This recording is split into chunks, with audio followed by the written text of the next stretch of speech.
Gracias por estar con nosotros, bienvenido. Muchas gracias, muy buenas noches, profesor. Le agradezco enormemente estos minutos para el auditorio de Mega Noticias. Primero que nada, ¿qué significa la categoría extraditable? Bueno, antes que nada proviene de una resolución de una autoridad judicial que considera dentro de sus interpretaciones, dentro de sus valoraciones jurídicas, que nuestro defendido está dentro de esta categoría, es decir, que hay elementos, según sus consideraciones, repito, para que pudiera ser extraditado, es decir, que no hay nada que obste, no hay nada que impida al gobierno norteamericano en las consideraciones, en las valoraciones del tratado de extradición entre México y Estados Unidos para que pudiera ser entregado al gobierno mexicano. Entonces no es que será extraditado de manera inmediata, en todo momento, ¿cuándo sí? Bueno, ¿cuándo sí? Cuando esta consideración de ordenar la extradición depende no de la juez, sino depende del Departamento de Estado norteamericano, y la juez lo que hizo fue ponerlo en condiciones de, ya el Estado norteamericano tendrá que valorar los elementos que a ellos les corresponden. ¿Cuándo sí exactamente? Son tiempos que desconocemos. Ahora, entiendo que los argumentos es que existe causa probable para creer que Duarte cometió los delitos imputados en la denuncia de extradición, es lo que dice la parte estadounidense. En todo caso, ¿le dan la razón al gobierno mexicano? No, lo que hacen es ver que no hay circunstancias, al menos dentro de lo que la juez valoró, que no hay circunstancias que obsten, es decir, que impidan que las autoridades mexicanas, bajo el marco jurídico interno, pudieran enjuiciarlo por los delitos que se supone que cometió. Que ese ha sido el papel, y ese es el papel exacto de la juez. No se trata de que la juez diga, señale o indique que efectivamente existen los elementos constitutivos de delito para poderlo considerar como probable responsable. Simplemente identifica que puede ser extraditado según las normas internacionales entre los dos países y según la normativa norteamericana y la normativa mexicana, puede ser extraditado. Ahora, de los delitos referidos, ¿cuáles enfrentaría si es extraditado a México? Muy buena pregunta. Se ha comentado mucho de que vendría a enfrentar más de 21 causas penales. La verdad es que no, el tratado internacional es muy preciso. Hay una regla de especialidad, que es el artículo 17 de ese tratado, que señala que solo por aquella causa por la cual se generó el proceso de extradición, es decir, aquella causa que la Fiscalía General de aquí del Estado de Chihuahua le acreditó a la Fiscalía General de la República, y esta a su vez pudo acreditar todos los requisitos y envió a la dirección respectiva, a la Secretaría de Relaciones Exteriores, y esta a su vez, perdón, tanta repetición, pero esta a su vez pudo solicitar en vía diplomática, bueno, por esa causa sería juzgado. En pocas palabras, solo va a poder ser juzgado por una sola causa penal. ¿Es peculado? ¿Perdón? ¿Peculado o asociación delictuosa? Ambos delitos están contemplados en dicha causa penal. ¿Cuáles son las penas contempladas para estos delitos? Son diversos, depende si es agravado.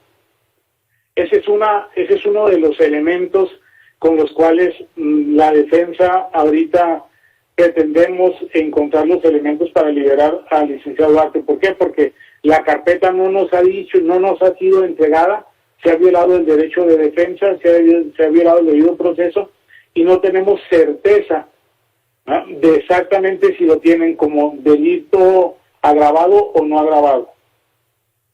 Ahora, del desvío eso marcaría la diferencia. Claro, del desvío de 250 millones de pesos para campañas políticas del PRI, no hay nada en este momento en el proceso judicial con claridad. No tiene nada que ver. No, es absolutamente ajeno. Solamente podrá ser juzgado, como dice el tratado, por la causa por la cual se generó el proceso de extradición.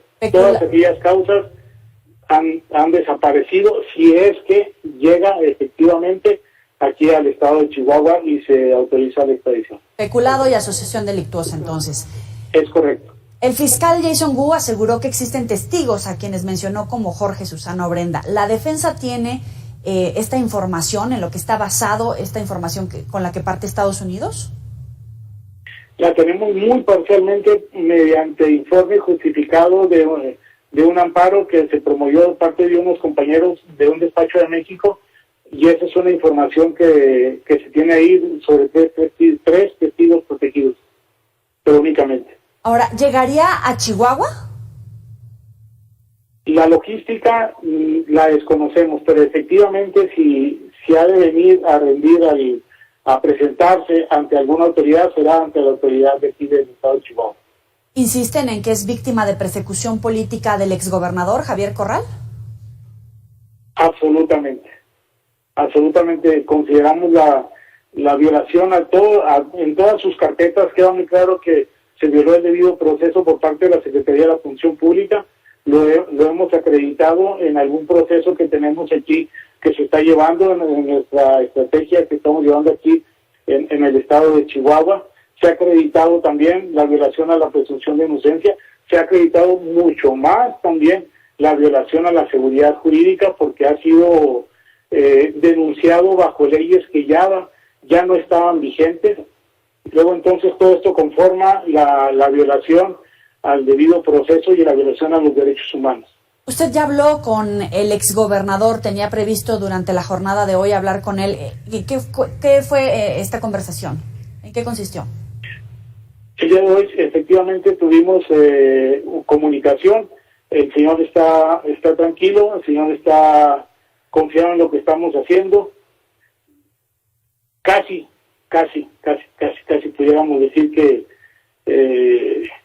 está contento, y no está contento en el sentido de que le dé gracias, sino está contento en el sentido de la definitividad de su situación jurídica, porque no hay nada más terrible que la indefinición en cualquier área o en cualquier cosa de la vida, y más en una situación donde se tiene privado de la libertad sin tener con claridad el por qué estás privado de la libertad, como se tuvo durante tantos meses. ¿Qué va a hacer? ¿En qué términos acordaron que va a hacer la defensa? ¿Van a apelar la extradición?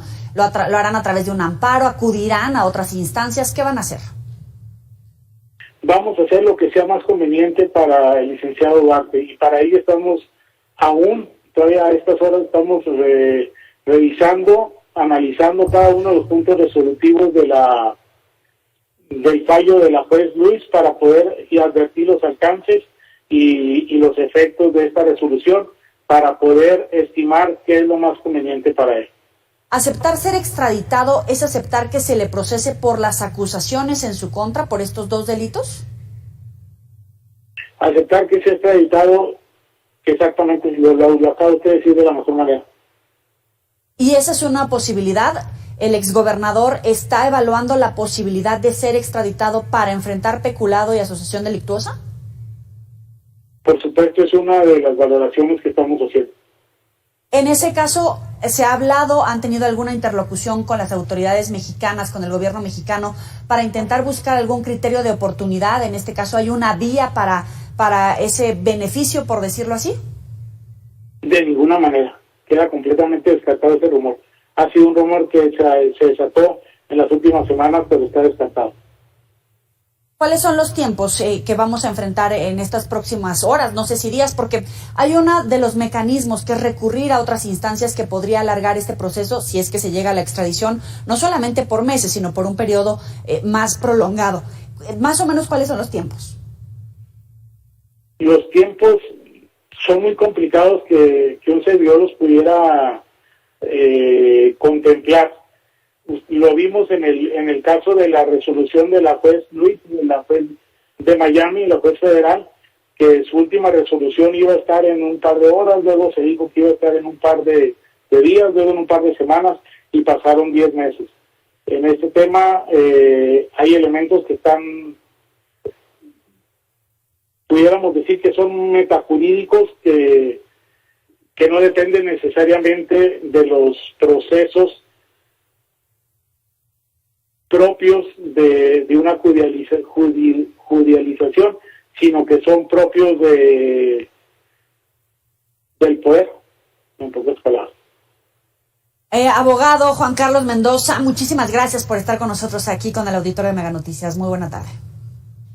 Muchas gracias a usted, que pase muy buenas noches. Saludos a todo el auditorio. Hasta luego. Nos quedamos con la información que nos